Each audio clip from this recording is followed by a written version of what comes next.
Caríssimos irmãos e irmãs, o Evangelho de hoje nos apresenta a realidade da correção fraterna, como nós devemos corrigir os nossos irmãos.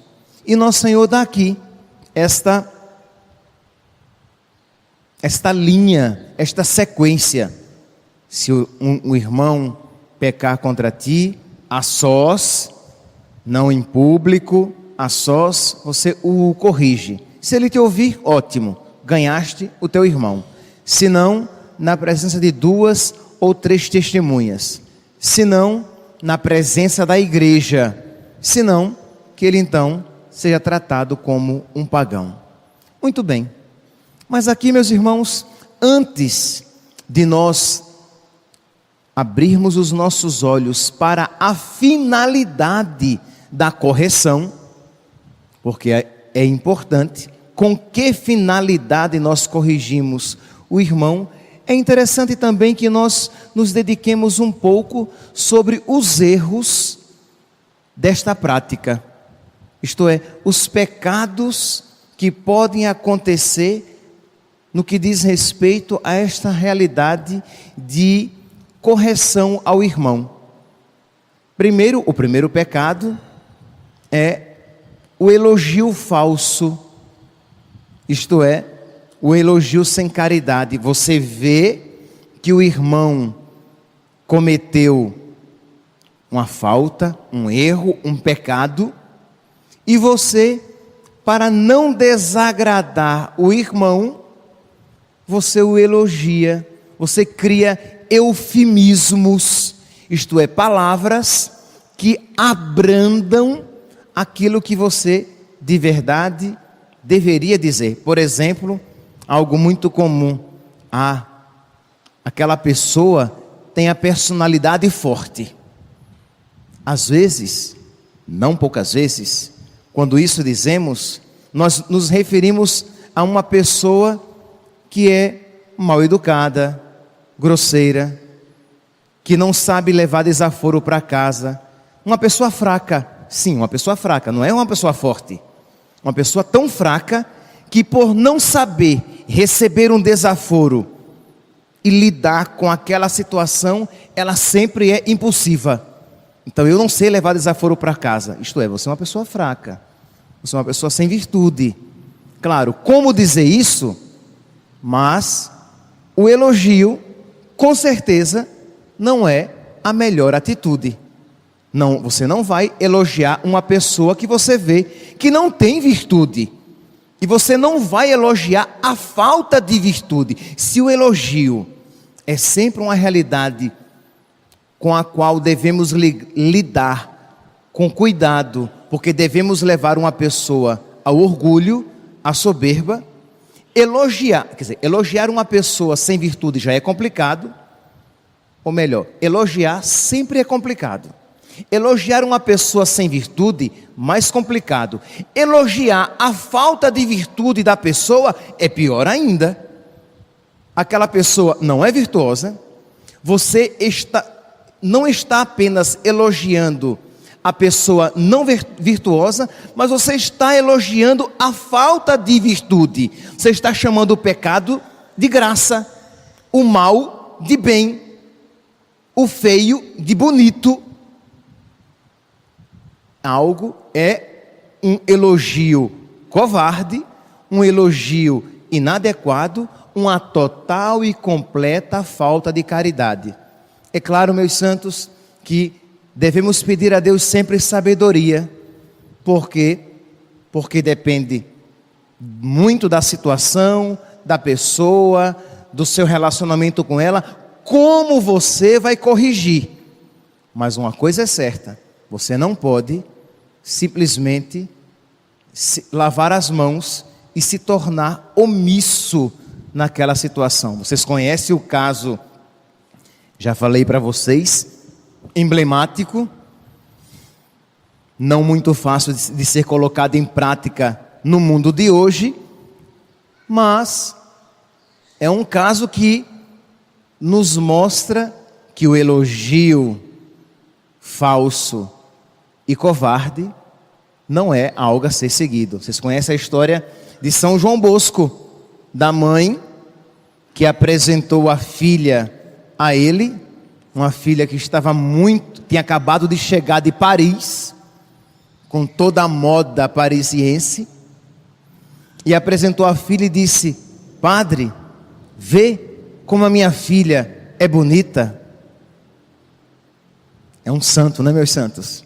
Ele sabe a hora de falar e a hora de calar, e a quem ele pode dizer. Então Dom Bosco sabia que o remédio era aquele, tanto para a filha como para a mãe, e disse: é verdade, ela é muito bonita, pena que se veste como uma prostituta. Uma palavra fortíssima. Não estou dizendo que você vai seguir sempre em todos os casos, mas às vezes os pais, porque sabem que os filhos se sabem amados pelos seus pais, os pais poderiam e deveriam ser mais firmes nas suas correções. Foi ontem que eu falava a vocês, foi segunda-feira, eu falava a vocês sobre a repreensão da mãe de São Maximiliano Kolbe, quando ele menino, Peralta, capetinha, e a mãe disse: meu filho, você é tão ruim agora pequeno, não quero nem imaginar o que você será quando crescer. E aquela palavra foi uma flechada no coração daquele menino, que ele foi rezar, que caiu em si, ele caiu em si, de que ele estava se tornando um menino ruim. Então, a correção, nós veremos ainda a finalidade. Estamos olhando aqui os erros que podem acontecer nessa realidade. Um desses erros é o caso aqui do elogio falso. O outro erro é a correção desmedida, a correção rude, a correção sem caridade. Quando você, para desafogar a sua ira, corrige. Dom Bosco, aquele mesmo sobre o qual eu dei o exemplo há poucos instantes, ele dizia que se você vai corrigir alguém com raiva, não corrija, não é o momento. Aquela correção precisa doer mais em você. Aquele castigo precisa doer mais em você, senão você não está em condições de corrigir, porque a sua ira é a paixão que o move, de modo que, na verdade, você não está preocupado com o bem da pessoa corrigida, mas em satisfazer o seu desassossego, em satisfazer a sua ira, em colocar para fora a sua raiva. A sua correção não é virtuosa, é uma correção que não deve acontecer, pelo menos não naquele momento. Terceiro erro que pode acontecer é o silêncio complacente, o silêncio sem virtude.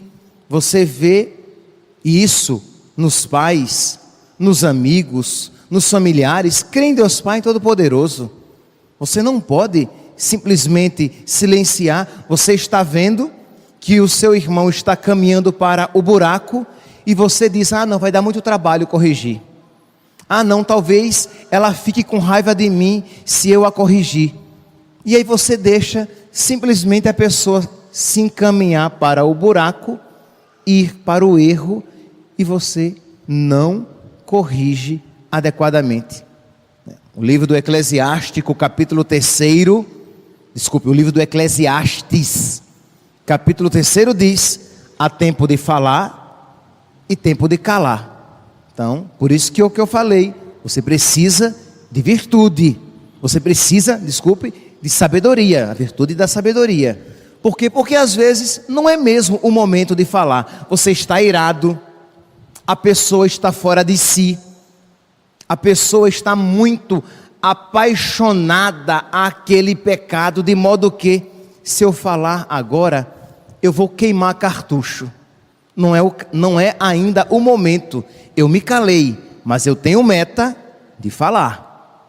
eu irei falar, mas ainda não é o momento. Isso não é um silêncio pecaminoso, não é um silêncio complacente, mas é um silêncio caridoso, estratégico, porque você tem como meta chegar ao momento de chamar a pessoa para conversar. Pois bem, eu coloquei aqui as situações de pecado de erro, que podem acontecer na prática da correção. Mas qual a finalidade da correção?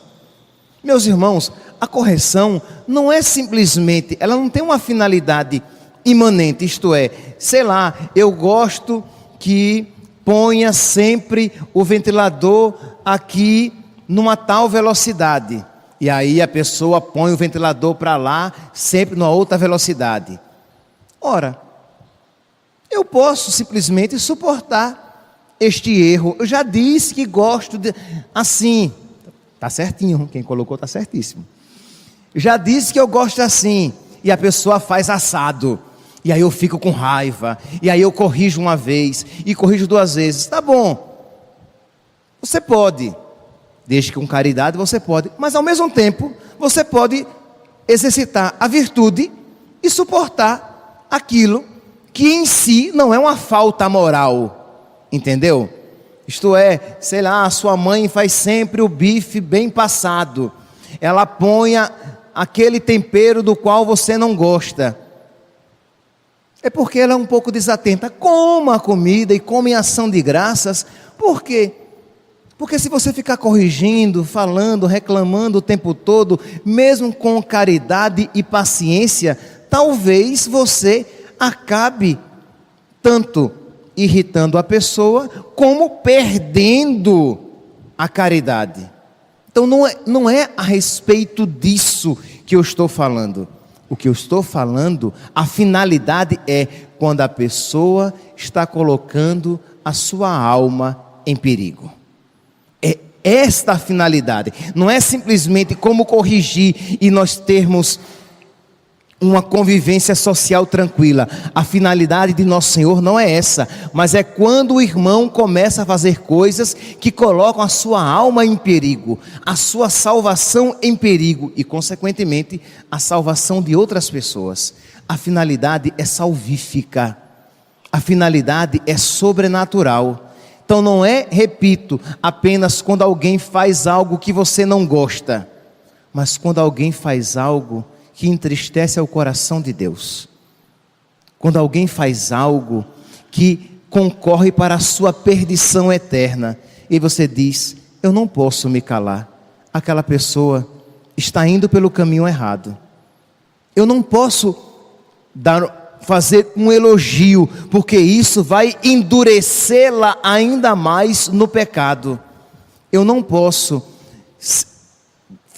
dar uma repreensão rude, porque embora aquela pessoa mereça a repreensão, mas eu preciso ter caridade nesta repreensão para ganhá-la para Cristo. Perceberam, meus santos, que não é uma regra de convivência social ou de como você corrigir os seus empregados lá na empresa.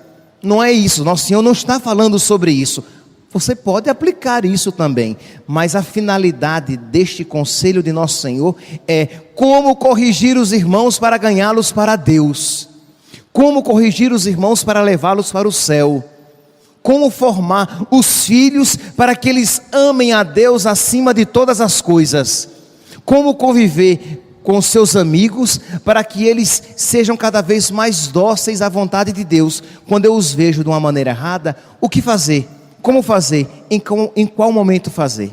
Quando temos a finalidade clara, temos fé, a finalidade é o céu, precisamos pedir a Deus virtude de sabedoria, para que nós coloquemos isto em prática de uma maneira tão sábia, que nós ganhemos aquela pessoa, a retiremos do erro e a ganhemos para nosso Senhor. Que hoje, meus santos, neste segundo dia da quaresma de São Miguel, os anjos, que uma das missões principais do anjo é nos aconselhar para nos levar para o caminho certo, que nós peçamos ao arcanjo Miguel, ao nosso anjo da guarda, aos anjos de Deus, uma participação neste dom da sabedoria, do conselho, para que nós coloquemos em prática com propriedade este conselho que nosso Senhor nos dá. Louvado seja nosso Senhor Jesus Cristo.